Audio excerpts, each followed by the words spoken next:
delimitation হয় সমষ্টি পুনৰ নিৰ্ধাৰণ ইয়াকে লৈ বিভিন্ন ৰাজনৈতিক মহলে নিজস্ব প্ৰতিক্ৰিয়া প্ৰকাশ কৰিছে আপোনালোকক জনাও এই মুহূৰ্তৰ আপডেট কি আছে ডিলিমিটেশ্যনৰ এই মুহূৰ্তৰ আপডেট কি আছে আপোনালোকক জনাব বিচাৰিছোঁ প্ৰথম আপডেটটো মই যদি কওঁ বিজেপি আৰু অগপই সমৰ্থন জনাইছে আদৰণি জনাইছে ডিলিমিটেশ্যনৰ প্ৰচেছ সমষ্টি পুনৰ নিৰ্ধাৰণৰ বাবে অৱশ্যে কংগ্ৰেছে আদৰণি জনালেও কিছুমান প্ৰশ্নবোধক উত্থাপন কৰিছে কংগ্ৰেছৰ প্ৰশ্ন মূলতঃ এইটোৱে যে 2001 চনৰ লোকপিয়লৰ ভিত্তিত কিয় সমষ্টিৰ পুনৰ নিৰ্ধাৰণ হ'ব লাগে অৰ্থাৎ কংগ্ৰেছে আদৰণি জনায়ো কিছু প্ৰশ্নবোধক ৰাখিছে আৰু এই গোটেই ব্যৱস্থাটো যাতে বিজেপিক সহায় কৰিবলৈ যাতে নহয় তাৰ বাবেও আচলতে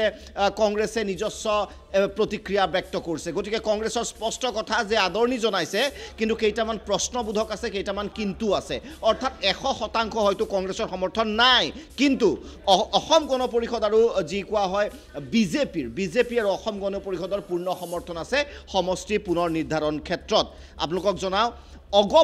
অগপৰ কথা কি অগপৰ কথা হ'ল 2024 চনৰ লোকসভা নিৰ্বাচনৰ পূৰ্বে আকৌ কৈছোঁ মই 2024 লোকসভা নিৰ্বাচনৰ পূৰ্বে সমষ্টি পুনৰ নিৰ্ধাৰণ কৰিব লাগে অসম গণ পৰিষদৰ মতে গতিকে অসম গণ পৰিষদে হয়তো ককেলত টঙালি বান্ধিছে 2024 লোকসভা নিৰ্বাচনৰ বাবে অৱশ্যে সেয়া অন্য কথা যে বিজেপিয়ে কেইখন আসন দিয়ে অসম গণ পৰিষদত লোকসভাত প্ৰতিদ্বন্দ্বিতা কৰিবলৈ সেয়া হয়তো পিছত বিবেচনাৰ বিষয় কিন্তু অসম গণ পৰিষদে এতিয়া কৈছে যে 2024 পূৰ্বে অৰ্থাৎ ক্ষিপ্ৰতাৰে হ'ব লাগে সমষ্টি পুনৰ নিৰ্ধাৰণৰ প্ৰক্ৰিয়া এই গোটেই ঘটনা প্ৰবাহ কিদৰে আগবাঢ়ে পৰৱৰ্তী সময়ত যথেষ্ট লক্ষণীয় হ'ব আমি আহিছোঁ আমাৰ এতিয়া পৰৱৰ্তী ইস্যু অফ দ্য ডে লৈ আমাৰ আপত্তি নাই আমাৰ ডিলিমিটেশ্যন হ'ব লাগে কিন্তু ডিলিমিটেশ্যন হোৱাৰ লগে লগে আমাৰ তাৰমানে যিটো 6 বছৰীয়া আন্দোলন কৰিছিলোঁ আমি গতিকে সেই আন্দোলনৰ যাতে এটা হেৰি থাকে তাৰ জৰিয়তে এই ডিলিমিটেশ্যনৰ জৰিয়তে আমি যাতে অসমবাসীয়ে যাতে লাভান্বিত হওঁ থলুৱা মানুহখিনি লাভান্বিত আমাৰ এইটো লক্ষ্য আৰু 2001 চনৰ চেন্সাছৰ ওপৰত বেছ কৰি যিসমূহ সমষ্টি সময়ত ড্ৰাফ্ট ডিলিমিটেশ্যন এখন ড্ৰাফ্ট কৰা হৈছিল সেই ড্ৰাফ্ট মতে যিখিনি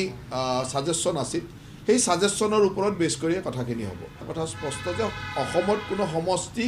কাৰো সমষ্টি নোহোৱা হৈ নাযায় কাৰণ অসমত 126টা সমষ্টি আছে 126টা সমষ্টিয়ে থাকিব আমাৰ বিটিআৰ অঞ্চলত কিমান কটন যাব কিমান বৃদ্ধি হ'ব সেইটো লৈ পেলাই আমি চিন্তিত নহওঁ আমাৰ বিটিচি এৰিয়াটো ডিমাৰ্কেশ্যন যেনেকৈ কৰা হৈছে তাৰ অধীনতে আমাৰ MLA সমষ্টিবিলাক নিৰ্ধাৰিত কৰা হ'ব আৰু MP সমষ্টিও নিৰ্ধাৰিত হ'ব সেই হিচাপত যদি যায় তো বিটিআৰ অঞ্চলত 2টা পাৰ্লামেণ্টাৰী সমষ্টি আহিব লাগে